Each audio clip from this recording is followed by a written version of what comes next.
நீட்டை பற்றி பேசுறதுக்கு அண்ணன் எடப்பாடி பழனிசாமி அவர்களுக்கு எந்த உரிமையும் கிடையாது, தகுதியும் கிடையாது.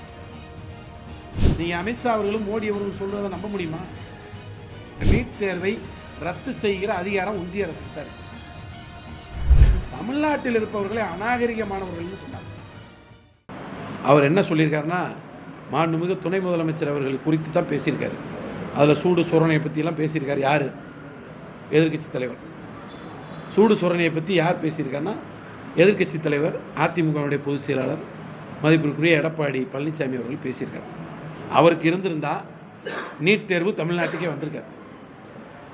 அதிமுகவுடைய பொதுச் செயலாளராக இருந்த முன்னாள் முதலமைச்சராக இருந்த அம்மையார் ஜெயலலிதா அவர்கள் இந்த நாட்டினுடைய முதலமைச்சராக இருந்த வரை, கலைஞர் அவர்கள் இந்த நாட்டினுடைய முதலமைச்சராக இருந்த வரை, திராவிட முன்னேற்ற கழக ஆட்சி இருந்த வரை நீட்டை தமிழ்நாட்டிற்குள் நுழைய விடவில்லை. நான் அரசியலை தாண்டி தான் அந்த அம்மையாரையும் சொல்கிறேன். அவங்க இருந்த வரைக்கும் கூட நீட் வரல. நீட் எப்போ வந்துச்சு? எடப்பாடி பழனிசாமி அவர்கள் இந்த நாட்டினுடைய முதலமைச்சராக இருந்த பொழுது தான் நீட் தமிழ்நாட்டிற்குள் வந்தது. நீட்டை பற்றி பேசுகிறதுக்கு அண்ணன் எடப்பாடி பழனிசாமி அவர்களுக்கு எந்த உரிமையும் கிடையாது, தகுதியும் கிடையாது. ஏன்னா இன்றைக்கு நீட்டுக்காக இவ்வளவு போராட்டங்கள், 20 பேர் தங்களுடைய உயிரை இழந்திருக்கிறாங்க.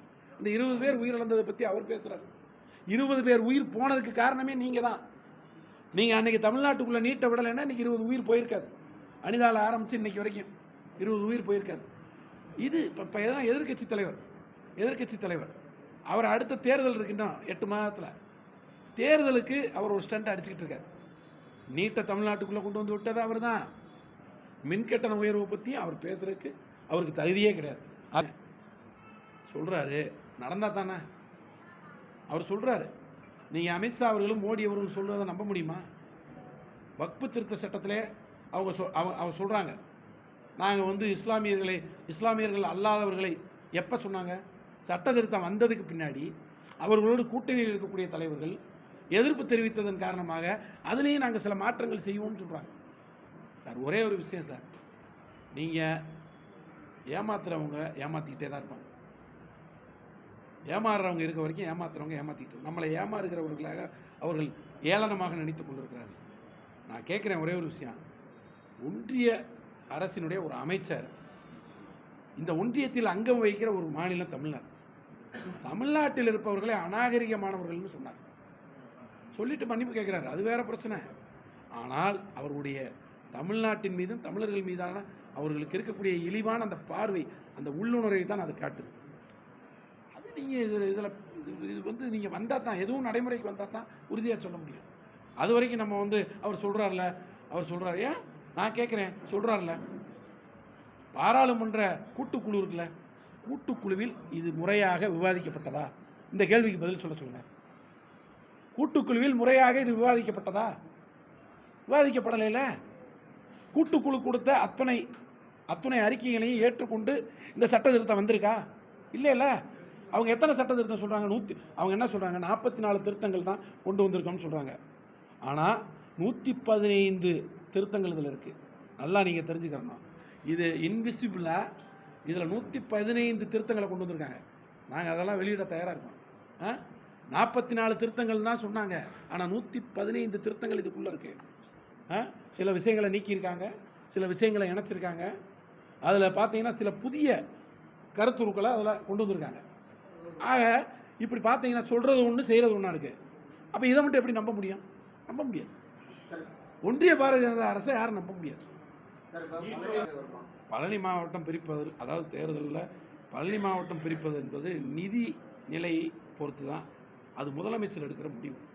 முதலமைச்சர் அவர் கொடுத்த வாக்குறுதிகளை நிறைவேற்றி கொண்டிருக்கிறார், படிப்படியாக நிறைவேற்றி கொண்டிருக்கிறார். இன்றைக்கி உங்களுக்கு தெரியும் நிதிநிலை என்ன நிலைமையில் 2021 இருந்துச்சு.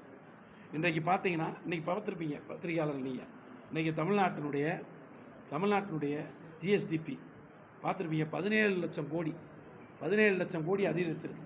நம்ம அதிகரிச்சிருக்கோம், புரியுங்களா? 9.60% நம்ம இன்றைக்கு அதிகரிச்சிருக்கோம். தேசிய சராசரி வெறும் 6.05 தான். தமிழ்நாட்டினுடைய சராசரி விகிதம் 9.60 நம்ம அதிகரிச்சிருக்கோம். ஆக நீங்கள் கடன் வாங்குகிற அளவை குறைச்சிருக்கோம், நிதி பற்றாக்குறை, வருவாய் பற்றாக்குறையை குறைச்சிருக்கோம், புரியுங்களா? தனிநபர்கள் மீது தொங்குகிற கடன் அளவுகோலை இந்த 4 ஆண்டுகளில் திராவிட மாடல் அரசு குறைத்திருக்கிறது. எதனால்? சில திட்டங்களை கொடுக்குறாங்க, சில திட்டங்களை படிப்படியாக கொடுக்க முயற்சி செய்கிறாங்க. அது மாதிரி தான் இதுவும். மாவட்டங்கள் அறிவிப்பு என்பது வரும், அது முதலமைச்சருடைய கொள்கை முடிவு, அவர் எடுப்பார். ஆனால் என்னை பொறுத்தளவில் மாண்புமிகு தமிழக முதலமைச்சர் அவர்கள் கொடுத்த வாக்குறுதிகளை நிறைவேற்றுவார், படிப்படியாக நிறைவேற்றுவார். நீட் தேர்வை ரத்து செய்கிற அதிகாரம், ஆனால் ஒரு நிமிஷம் ஆனால் நான் சொல்லிடுறேன், நீட் தேர்வை ரத்து செய்கிற அதிகாரம் ஒன்றிய அரசுக்கு தான் இருக்குது. ஒன்றிய அரசுக்கு தான் இருக்குது, உங்களுக்கு நல்லா தெரியும். ஏன்னா இந்த தேர்வு தேசிய மருத்துவ நுழைவுத் தேர்வு, இதை கொண்டு வந்தவர்கள் ஒன்றிய அரசு, அவங்க தான் ரத்து செய்யணும். ஒருவேளை 2020 இப்போ கடந்த பாராளுமன்ற 2024 பாராளுமன்ற தேர்தலில் ஒருவேளை ஆட்சி மாற்றம் ஏற்பட்டு திராவிட முன்னேற்ற கழகத்தின் தலைமையிலான ஒரு அரசு அமைந்திருந்தால் இந்நேரம் நீட் தேர்வை மாண்புமிகு தமிழக முதல்வர் அவர்கள் நம்முடைய அரசு அமைந்திருந்தால் ரத்து செஞ்சுருப்பாங்க. ஆட்சி மாற்றம் ஏற்படலை.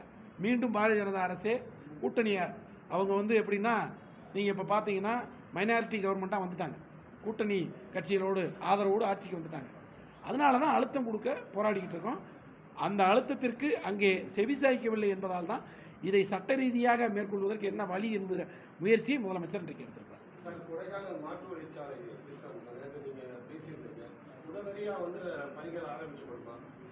அதாவது ஒரு பெரிய திட்டம், நீங்கள்லாம் பத்திரிகையாளர்கள் வந்திருந்தீங்க, இது ஒரு நீண்ட கால திட்டம். அது நான் கிட்டத்தட்ட எதிர்க்கட்சி சட்டமன்ற உறுப்பினராக இருந்த அதை ஏவா வேலு அவர்களே சொன்னார். எதிர்க்கட்சியிலும் பேசி கொண்டிருந்தார், இப்பொழுதும் கேட்டுக்கொண்டிருக்கிறார் என்று சொன்னார். ஆக நான் தொடர்ந்து கேட்டுக்கொண்டே பல காரியங்கள் இருக்கிறது. அதில் இதுவும் ஒன்று. கடந்த ஆண்டு நான் கேட்டுக்கொண்டதற்கெனக நெடுஞ்சாலைத்துறை அமைச்சர்கள் கொடைக்கானலுக்கு வருகை புரிந்து அந்த பகுதியில் இருக்கக்கூடிய சாலைகள் எடுக்கப் போகிற நிலங்களை எல்லாம் கம்ப்ளீட்டாக அனலைஸ் பண்ணி இப்போ அதை கிட்டத்தட்ட ஒரு 3-4 கட்டங்களாக பிரித்து அதை டீட்டெயில்டு ரிப்போர்ட் நேற்று சொல்லியிருக்காங்க. அது போடுகிற வேலை நடந்துகிட்டு இருக்கு. ஒவ்வொரு ஃபேஸாக முடிச்சுட்டு இருக்காங்க. விரைவில் முடித்து முதலமைச்சர் அனுமதி பெற்று இந்த திட்டம் இந்த ஆண்டே கொண்டு வருவதற்கு நாங்கள் முயற்சி செய்வோம் என்று நேற்று சொல்லிவிட்டார். ஆக இது முக்கியமான திட்டம், கண்டிப்பாக இது வரப்போகிற திட்டம், இது கொடைக்கானலுக்கு தேவையான திட்டம் வரும். இதுபோன்ற செய்திகளை மேலும் தெரிந்து கொள்ள எங்களது யூடியூப், ஃபேஸ்புக் மற்றும் ட்விட்டர் ஆப்களை சப்ஸ்கிரைப் செய்யவும்.